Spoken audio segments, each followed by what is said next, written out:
पकडा बस बस चालू केलंय. माझा आवाज सर्वांना येतो ना? मुंबई ते पंढरपूर पायी श्री संत रोहिदास दिंडी क्रमांक 24 आज या पुण्यनगरी वाखरीमधून आपला महाप्रसाद घेऊन पंढरीच्या मार्गे जाणार आहे.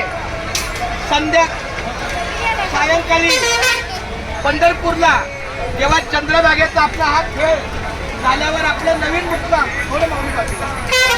आपलं नवीन मुक्काम जुना काशीगाव रोड. 3 शब्द लक्षात ठेवा. जुना काशीगाव रोड. जुना काशीगाव रोड. कोर्टाच्या समोर विरुद्ध बाजूला म्हणजे समोर आणि मोठी पाण्याची टाकी आहे. त्या पाण्याच्या टाकीखाली कंपाऊंड आहे. महाराष्ट्र शासनाने आपल्याला दिंडीच्या मुक्कामाला अगदी उत्तम सोय केलेली आहे. आज पहिलंच वर्ष आहे, थोडं त्रास होईल, पण नंतर मात्र आपल्याला माहीत झाल्यावर काही अडचण नाही. त्यांच्या माहितीप्रमाणे ज्यांनी हे सहकार्य केलेलं आहे त्यांच्या माहितीप्रमाणे 1.5 किलोमीटर अंतरावर इंद्रायणी आहे, सॉरी चंद्रभागा आहे आणि 1.25 किलोमीटर अंतरावर पांडुरंग मंदिर आहे, विठ्ठल मंदिर आहे. थोडक्यात आपण सुरक्षित आणि व्यवस्थित आपण जाऊ. फक्त प्रत्येकाने विनाकार्यासोबत राहायचं आहे. 3 शब्द लक्षात ठेवा. जुना काशीगाव रोड. जुना काशीगाव रोड. कोर्टाच्या समोर पाण्याच्या टाकीखाली कंपाऊंड केलेली जागा आहे.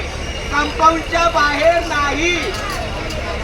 अगदी चौकोन कंपाऊंड केलेला आहे. कंपाऊंडला आपली गाडी लागेल आणि आतमध्ये आपले तंबू वगैरे सगळी व्यवस्था अशा पद्धतीचं आपलं सहकार्य आहे. आपल्या मुंबई ते पंढरपूर व्हॉट्सअपच्या ग्रुपवर सुद्धा 4 दिवसापासून लोकेशन टाकलेलं आहे. त्यांच्याकडे मोबाईल आहे व्हॉट्सअपचा, त्यांनी कृपया पहा. मी आज सुद्धा टाकलं. आजचे ताजा दिवस म्हणून आज आमचे गणेश भोईटे त्यांनी 4 दिवसापासून टाकलेलं आहे. आज तर मी असं लिहिलंय, आजचा पंढरपूरचा मुक्काम याचंही स्पष्ट लिहिलेलं आहे. तेव्हा कृपया मनामध्ये कोणीही चुकीची कल्पना मी चुकेल, मला सापडणार नाही असं न बोलता व्यवस्थित 3 शब्दावर लक्ष ठेवायचं. जुना काशीगाव रोड, कोर्टाच्या समोर आणि पाण्याच्या टाकीखाली आपली गाडी उभी राहील. आणि आणखी एक चौथा म्हणजे विवेक वर्धिनी कॉलेज, त्याचं ते पटांगण आहे.